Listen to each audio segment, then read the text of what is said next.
Vamos a estar leyendo capítulo 20 de Hechos, del 17 en adelante. 17 al 27.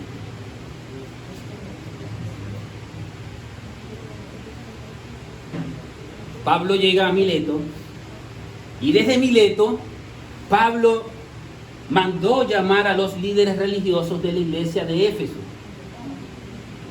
Cuando llegaron les dijo: ustedes saben cómo me porté todo el tiempo cuando estuve con ustedes, desde el primer día que vine a la provincia de Asia.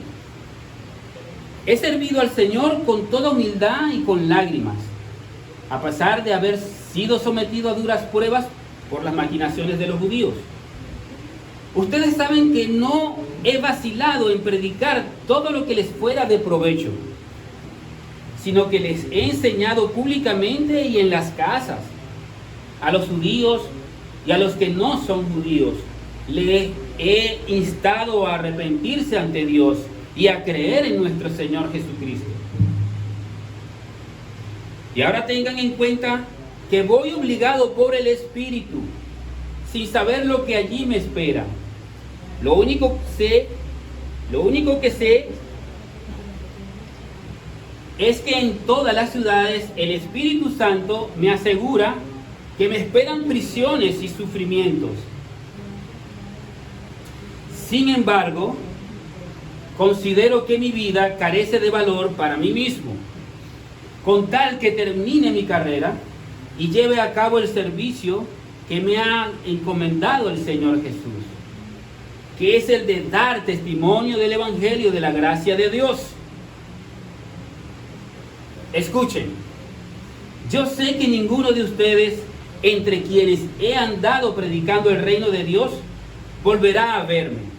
Por tanto, hoy declaro que soy inocente de la sangre de todos, porque sin vacilar les he proclamado todo el propósito de Dios. Está claro que esto se trata de un gran discurso de despedida del apóstol Pablo. Luego que nacemos y cobramos o tenemos conciencia, comenzamos a ser parte de esos episodios, de una despedida. Y me gustaría comenzar a explicarlo con ejemplos sencillos que nosotros practicamos. Como cuando llegó la hora, cuando terminó, se acabó el programa de este culto de adoración y alabanza. Y el director del culto, ¿qué dice? Amados hermanos, estamos despedidos. ¡Wow! Sí lo dice.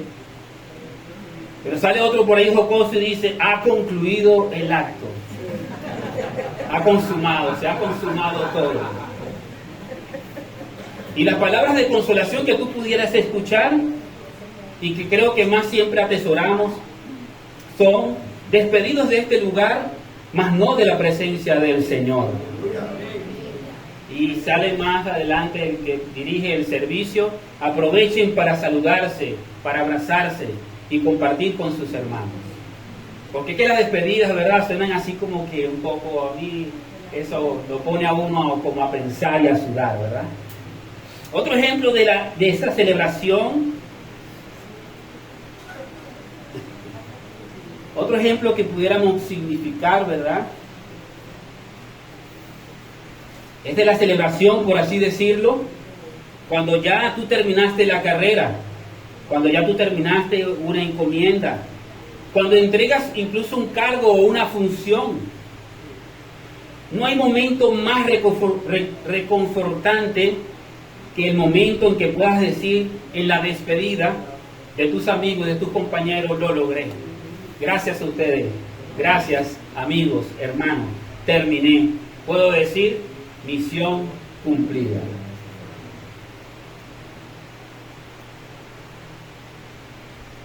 Otros ejemplos pudieran significar, ¿verdad?, como este. Es cuando de otra forma nos ha tocado despedir a un familiar. En el mejor de los casos, porque va de viaje. Y el tiempo que estimamos no volver a tenerlos para abrazarlos se vuelve proporcional a la emoción y sentimiento que comienza a embargarte, ¿verdad? saber que Él se va por un tiempo y no lo vas a tener a tu lado. Otro ejemplo, ya que ni hablar, entiendo que tu imaginación vuela sobre ese momento, esa despedida que se hace fugaz, culminante, fuerte, de mucho dolor en nuestras vidas, pero muy real. Como lo es una despedida física de alguien, de un amigo. Y por eso mi ruego sería, Señor, prepáranos para lo que debemos vivir con mayor significado, sacrificio y honra en el día a día, para que hasta en ese día también seas exaltado y glorificado su nombre. Aleluya. ¿Amén? ¿Ustedes han escuchado ese dicho que dice, fulano de tal pasó por aquí sin pena y sin gloria? Oye, esta persona pasó por aquí, bueno, nada, ni fu ni fa, como dicen por ahí. No se le hizo ni siquiera un acto de reconocimiento, de regocijo, tal vez una cortesía y una honra en memoria de él. Vacilamos tanto en eso, ¿verdad? Pero déjame decirte que la palabra del Señor sí ha considerado estos actos de honra para dar honor y gloria a su nombre. Nuestras vidas tienen un gran significado en ello. Una de las cosas que son oportunas e ineludibles en las Escrituras, en estas convocatorias o reuniones de despedidas, es recordar. Recordar. ¿Cuántos han leído la palabra acá? ¿Y qué te dice el Señor? Recordar. Recordar que yo soy tu Dios y tu Padre, que te he prometido estar contigo todos los días. Recuerda que yo estoy contigo, ¿cierto? Y así comienza Pablo en el discurso de despedida con sus amigos. Pero quiere hablar de las cosas que el Señor ha estado haciendo en su vida, del cambio que él ha estado experimentando. Recuerden que Pablo era uno de los que más bien perseguía al Señor. Pero Pablo comienza diciéndolo desde el momento que había comenzado a recorrer y establecerse en Asia, de recorrer esas regiones, había comenzado a hacer a muchos amigos.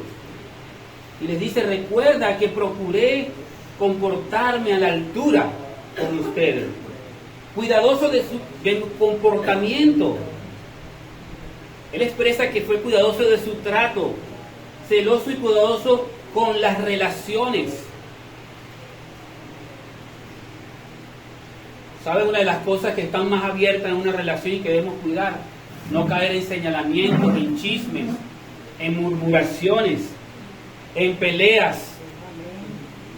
Hermano, es un gran tesoro la amistad y recordarla como tal. Porque siempre habrá un momento, nos va a llegar un momento de la despedida. Y las huellas que queden son las que van a dar esas marcas definitivas. Pablo le expresa que con humildad, así procuró llevar esa amistad con ellos. Cuando habla de humildad, es que el hombre se esforzaba por mantener las relaciones. Porque con tantas diferencias en los temperamentos y personalidades, si no se soporta, si no hay humildad en las relaciones, se dañarían de continuo. Y así destaca el hecho de sufrir esas cosas con lágrimas, teniendo la empatía de esas cosas que juntos padecemos y nos afligen como personas. Cuando tú tienes una relación de amistad con alguien, de pronto cuando hay esas diferencias te da por ponerte bravo, disgustarte, de que como que no te caen muy bien las cosas. Pero realmente deberíamos comenzar a tener un poquito más de humildad para soportar y entender que a veces nosotros tampoco somos muy fáciles, que digamos. De poder sufrir, es decir, oye, ese es mi hermano, tengo que amarlo. No me gusta cómo me respondió, no me gusta tal cosa, pero esas cosas suelen suceder.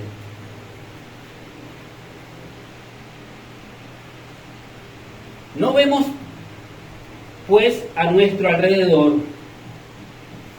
y tenemos que ser sensibles a esas cosas, porque mientras unos ríen, otros lloran, otros están alegres. Cuando tú tienes relaciones eso va pasando y hay momentos para cada momento que hay que darles a esas amistades, en esos momentos para poder reír, es decir, fiestar, echar broma, alegrarse, pero hay momentos en que realmente la cosa está difícil, pues. Y esos momentos también son de compañía y de amistad. El mismo Pablo en la carta a los Romanos en el capítulo 12-15 decía, o dice la Escritura, alégrense con los que están alegres, lloren con los que lloran, vivan en armonía los unos con los otros. No sean arrogantes, sino háganse solidarios con los humildes. Es decir, los que están dispuestos a veces a ceder, pues. A ceder. No se crean los únicos que saben. Así dice la Escritura. Vale destacar que estas no eran lágrimas, también dice allí, de lloriqueo, como pataleando el apóstol Pablo, o quejándose, o lamentándose por sus padecimientos y pruebas. Él cuando dice allí, en los versos primeros del 17 y 18 del capítulo 20 que estamos estudiando ahorita, precisamente en el verso 19, dice que a pesar de haber sido sometido a duras pruebas por las maquinaciones de los judíos,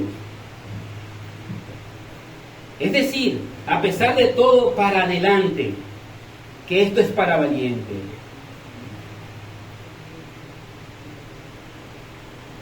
Cuando tú recuerdas en las despedidas, no solamente lloras, también buscas sacarles una sonrisa a todas estas cosas que tú vives no tan buenas, ¿verdad?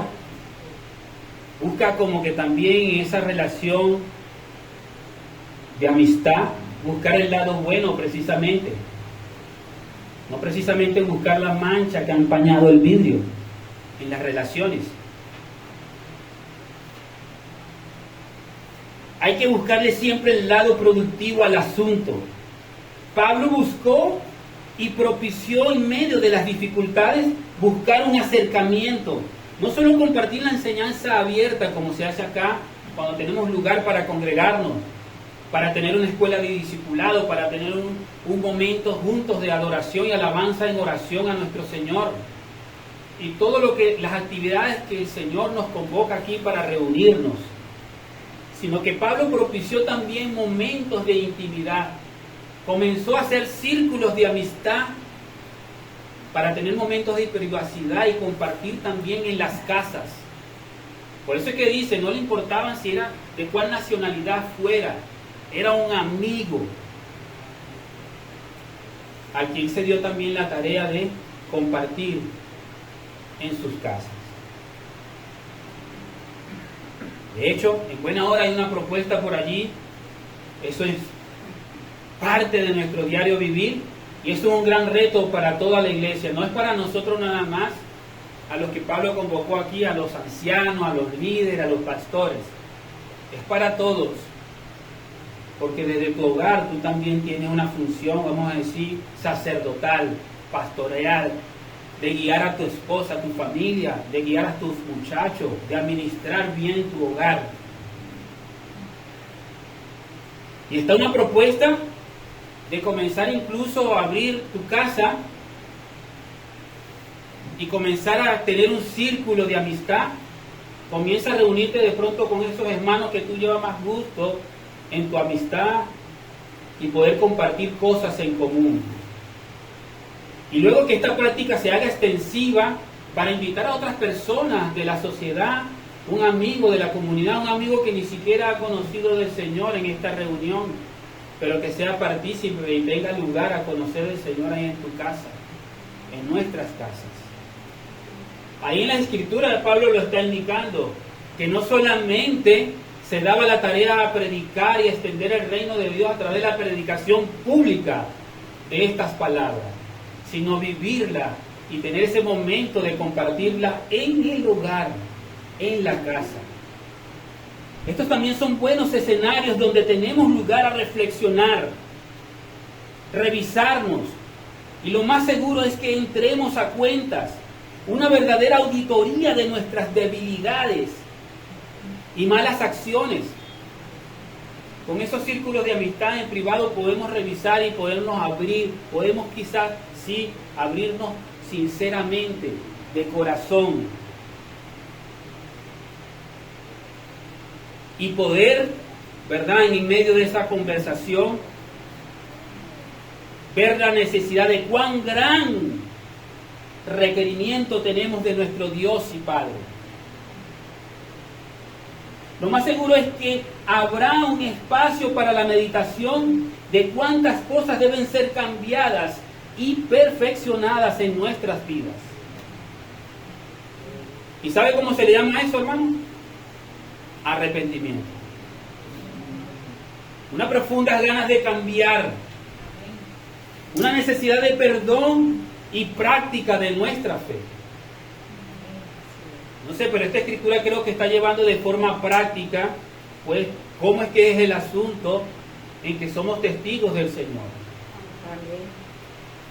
Desde nuestra casa, desde nuestra Jerusalén, y después a todas nuestras áreas circunvecinas.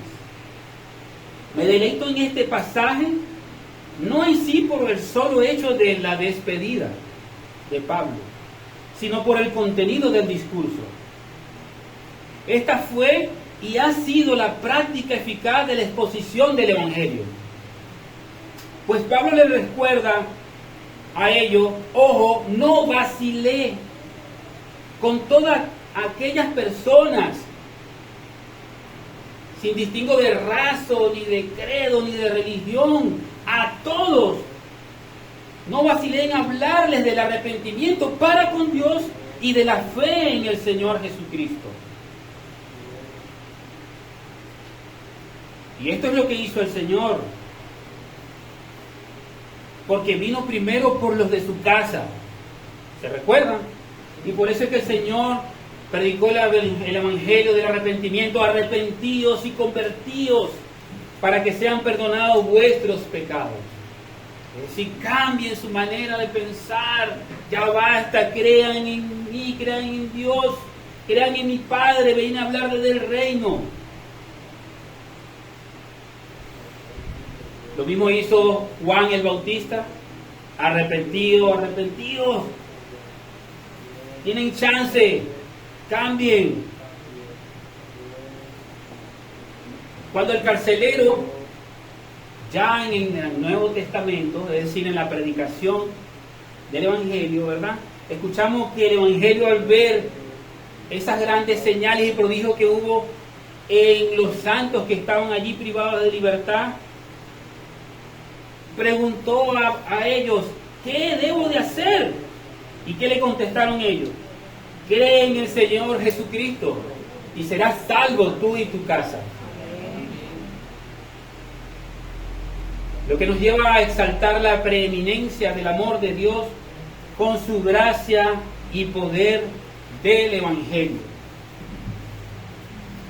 Dicho y presentado de esta forma: arrepentimiento para con Dios y fe en nuestro Señor Jesucristo. Es lo que el texto concluye eficazmente y de forma integral. Pablo les está diciendo eso.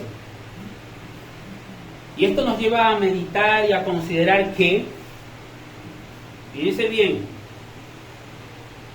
una fe sin arrepentimiento sería incapaz de obtener el perdón de pecados.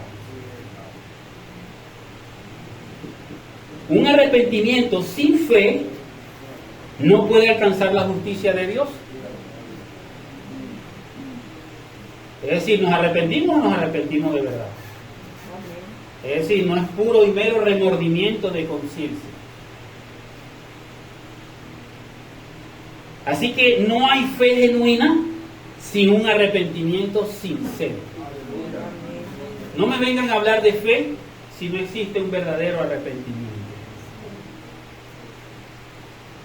Y esa es la predicación que nosotros tenemos en la vida práctica que hacemos. El cambio de nuestra mentalidad, el cambio de nuestras acciones, meditar en ello y tener la necesidad de ser reconstruido, de ser restaurado. Y eso comienza por aceptar el perdón de Dios, de comenzar de nuevo, de intentarlo una vez más y de que se avive esa fe en nosotros.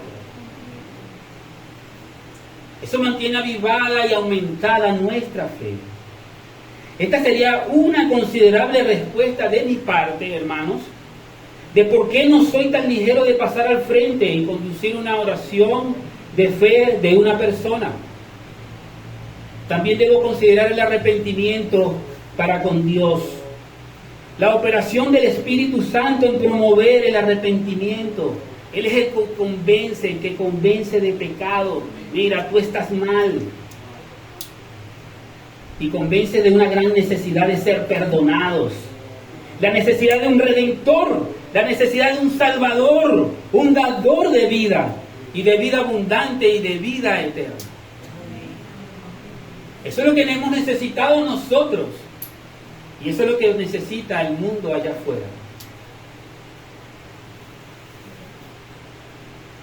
El segundo, aparte de este mensaje, tiene que ver que en todas las despedidas surgen expectativas.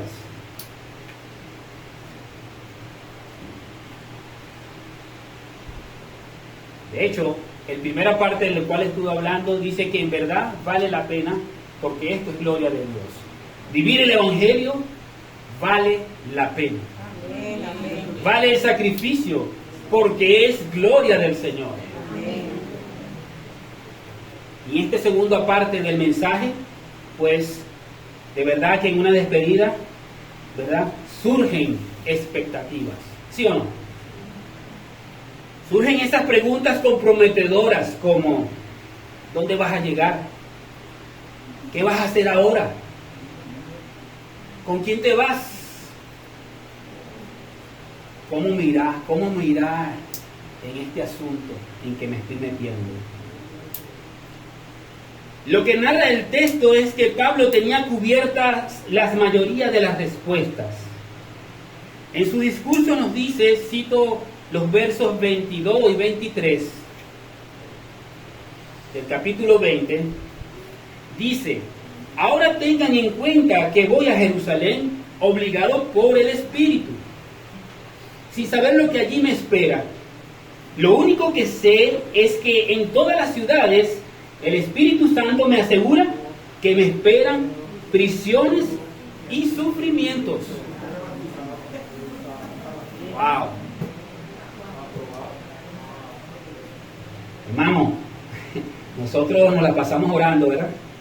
Y rogando al Señor. Qué bueno es escudriñar las Escrituras para que nuestros ruegos estén bien direccionados, ¿verdad? Amén. Sus amigos de quienes Él se está despidiendo eran sus espectadores. Ahora nosotros que acabamos de leer este texto somos los espectadores. Pero, ¿qué tal cuando nos toque a nosotros estar a la expectativa de lo que has de hacer con tu vida? Así como estaba Pablo allí. Es fácil escucharlo, es fácil leerlo, pero ¿qué tal cuando nos toque a nosotros estar a la expectativa de lo que has de hacer en tu vida? Digo nosotros que anhelamos siempre conocer de la voluntad de Dios, ¿sí o no? Siempre. Corrijo, es más que conocer, la palabra nos instruye que debemos apreciar la voluntad del Señor. Apreciar la voluntad de Dios y Padre. Soy uno que en mi ruego anhelo, Señor, anhelo conocer tu voluntad, Dios y Padre. Hazme entendido de ella, Señor. ¿Verdad? Qué osadía, ¿verdad? Ruego saber qué y cómo lo quieres, Señor. ¿Cómo quiere que lo haga? Esa es una tremenda osadía de nuestra parte. Pero de inmediato el Espíritu Santo me lleva en su palabra, ¿sí? Pero más que entendido, anhela, ruega ser obediente y cumplido a su voluntad. Eso sí realmente es lo que indica la Escritura. Apreciar la voluntad de Dios. Que se haga en nosotros. Entonces las cosas comienzan a cobrar vida real. Una vida verdadera, algo verdadero en nuestras vidas. Y es cuando me recuerdo de mi héroe, y creo que de nuestro héroe. Eso nos recuerda a él, ¿verdad? Al Señor Jesucristo, experimentado y probado en todo, rogando al Padre: papá, si es posible, pasa de mí esta copa.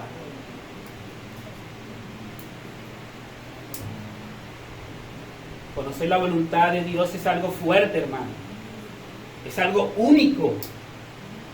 Es algo para lo cual debemos estar preparados. Y el mismo Señor diciendo: pero que no se haga lo que yo quiera, Señor, mi voluntad, sino la tuya, Padre. Es decir, que el Señor Jesús tuvo la humildad y la capacidad de decir: cónchale, es rudo, es fuerte lo que nos depara el porvenir, el día a día en nuestras vidas. La pregunta es: ¿qué tú harías, hermano? Digo, si escuchara la voz de Dios, al Espíritu Santo, dando confirmación de unos planes del Señor, de unos planes que el Señor tiene contigo para ser ejecutado en tu vida. ¿Qué harías tú al escuchar la voz de Dios? Ajá. Gloria al Señor. Ordene y entendido, papá. O te pondrás creativo y dirás: depende, eso depende. Yo te pregunto, ¿depende de qué? ¿Para dónde vamos a ir, mi hermano? Si el Señor nos dice: te toca, es porque te toca. Si el Señor nos dice: te toca, Miguelacho, te toca, es porque te toca. Veamos qué nos dice el texto cuando Pablo, en el verso 24, cito: sin embargo, considero que mi vida carece de valor para mí mismo, con tal de que termine mi carrera y lleve a cabo el servicio que me ha encomendado el Señor Jesús, que es el de dar testimonio del Evangelio de la gracia de Dios. El hombre estaba como que claro en sus asuntos. Y hay tres cosas que a Pablo, el anhelo a la voluntad de Dios, le permitió mantenerse enfocado. No solo para este discurso de despedida en esta región, ojo, sino hasta acabar la carrera.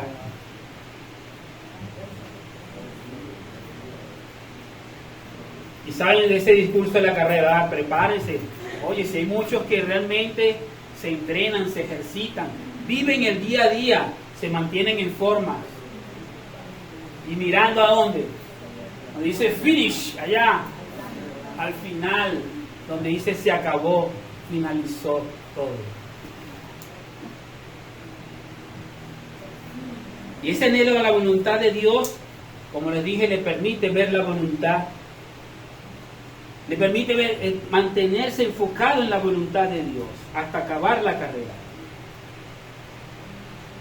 Y sabe, tres cosas prácticas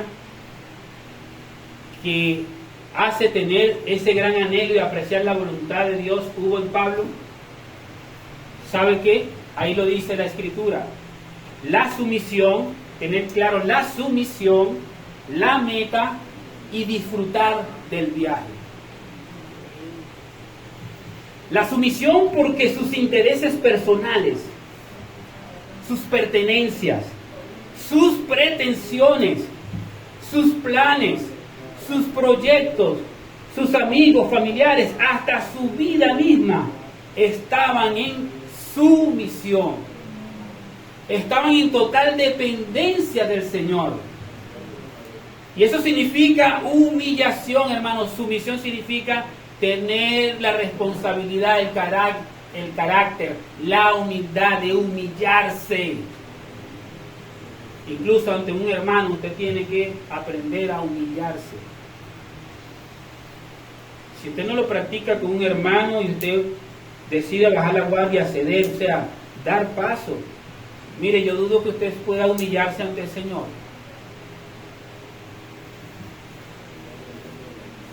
La sumisión corresponde al rendimiento, a la obediencia, a la subordinación, a la disciplina. Y eso nos hace entrar en la correcta voluntad de Dios. Otra cosa que define y nos hace apreciar la voluntad de Dios es que nos enfoca en la meta. La meta, esto es saber en qué extender la mirada. Hacia dónde tú debes apuntar tu mirada, tus pensamientos. Tener la visión para dónde tú vas, qué eres. La meta nos permite enfocarnos y también apreciar la voluntad del Señor. Conocerla, masticarla, digerir el plan de Dios. ¿Y sabe cómo eso se ejemplifica de manera práctica en nuestras vidas? Teniendo una visión. Por eso es que siempre en tu trabajo, aquí en la iglesia, en cada área de tu vida tú tienes que tener una visión, una misión y un propósito bien definido. Eso nos ayudará a ejecutar el día a día nuestras tareas, nuestras obligaciones, a que se cumpla el propósito de Dios en nuestras vidas.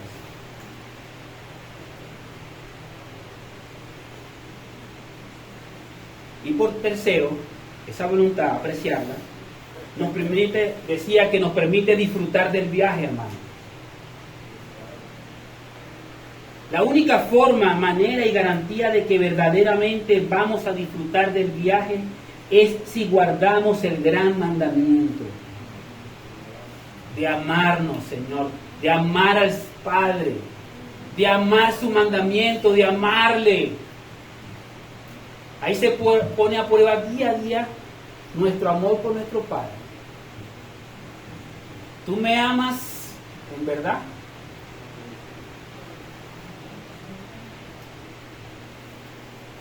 ¿Sabes lo que significa amar al Padre con todo nuestro corazón, con todas nuestras almas, con todos nuestros pensamientos, nuestras mentes, con todas nuestras fuerzas, con todo nuestro ser? Eso es lo que nos va a permitir, pues, hermanos, amados, disfrutar de este viaje aquí en este mundo, aquí en la tierra. Amén. Y poder tener esas amistades, amar a nuestro prójimo. Nuestra vida comienza a tener un gran sentido por eso.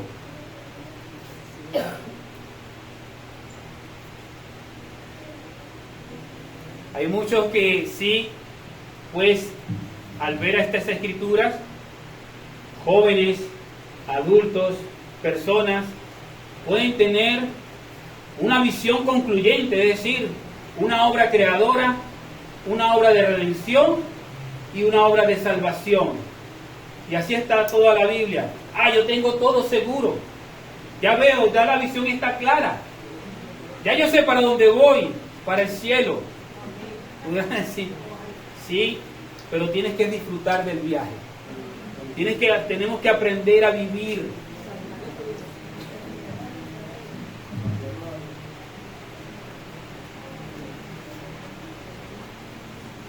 Ya para concluir, hermanos,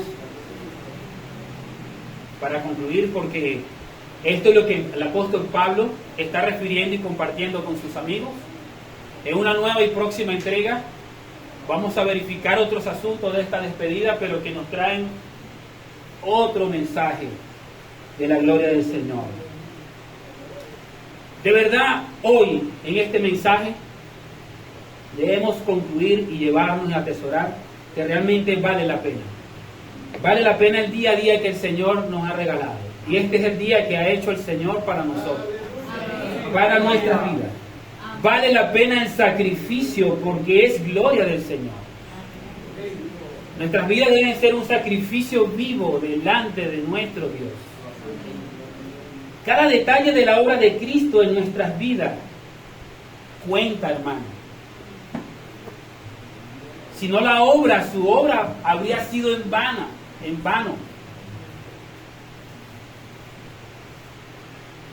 Los que viven la vida el día a día sin este significado grande y majestuoso, pues tú te preguntarás,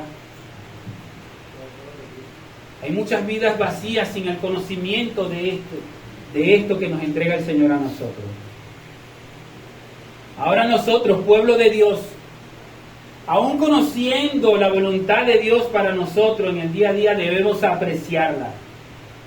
Porque nuestras vidas, su significado es adoración y es de gratitud al Señor. Sea lo que sea y pase lo que pase. Estamos aquí en esta vida es para adorar, para dar gloria a su nombre y para siempre ser agradecidos. En estos días, hermano, porque estas palabras suenan de verdad así como que ya pues muy conceptuales, pero en estos días vivía momentos de dolor, ¿saben? Que a ustedes también les toca vivir.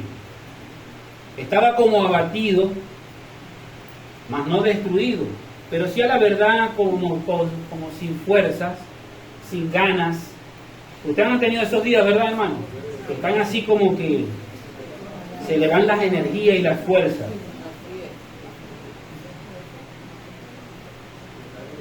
Hermano, a veces hasta las ganas de orar se te quitan.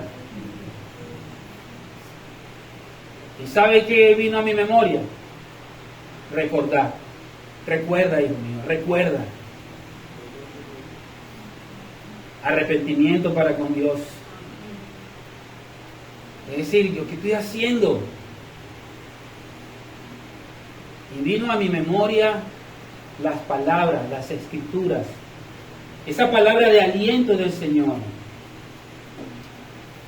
¿Y qué produjo en mí? Porque de verdad estaba muy mal. Vino a mí arrepentimiento para con mi Dios. Una necesidad de ser perdonado. Y de que mi fe fuera aumentada en mi Señor. Sabes que sin fe es imposible agradar a Dios. Hay muchas veces que la fe se te van yendo. ¿Saben que los discípulos se atrevieron a pedirle al Señor, Señor, aumenta nuestra fe? El Señor lo hace, hermano. Trajo a mí gozo y paz en medio de esa desesperación, en ese momento de tristeza. ¿Y sabe qué no paraba de hacer en la madrugada, hermano? Mi oración era simplemente, gracias Señor, gracias Señor. No decía más nada, hermano. ¿Qué más iba a hacer? Estaba sin palabras. Cuando tú te sientes así abatido y destruido, pero después el Señor te levanta y te provoca ese arrepentimiento y recibes el consuelo debido y el perdón, lo que te sale es decirle gracias Señor, gracias. Gracias Señor.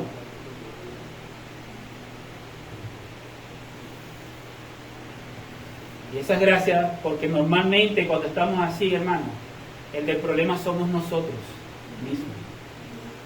El problema es con nosotros mismos.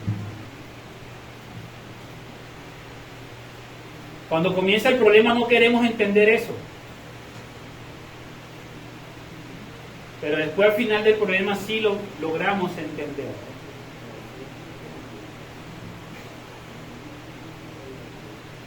Así que la segunda idea de este mensaje en el día de hoy es que realmente nuestras expectativas con Cristo están cubiertas, hermano. Con Cristo nuestras expectativas verdaderas están cubiertas. Esto ha sido por pura gracia de Dios. Tenemos una gran ventaja. Haber reconocido el grito de triunfo de Cristo en la cruz que dijo consumado es. Haber testificado del poder de la resurrección y de revelarnos lo que está por venir. Muchos de nuestros antepasados no tuvieron este privilegio de tener toda la revelación de las Escrituras. Nosotros tenemos el privilegio de tenerla en nuestras manos. Es como que alguien te haya compartido una gran película, o te haya hablado y referido de un gran episodio, una película. Y después tú te sientes a deleitarte de esa película y ya conozcas el principio, todo el pasaje y el final. Ya tú te sabes la historia, cómo va a terminar todo. Cristo triunfó, hermano, y esa victoria nos la ha dado a nosotros.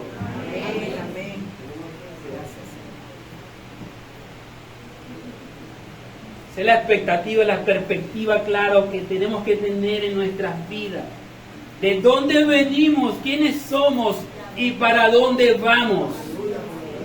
Creo que en nuestros cánticos de adoración y alabanza, en esta mañana usted pudo meditar de eso. Por eso es que usted ha decidido que seguir a Cristo. Amado, nos toca tomar el guión, entrar en escena. Toma tu papel, el que te corresponde, y vive el propósito y disfruta del viaje que Dios te ha dado. Amén. Dios les bendiga y guarde, amada iglesia.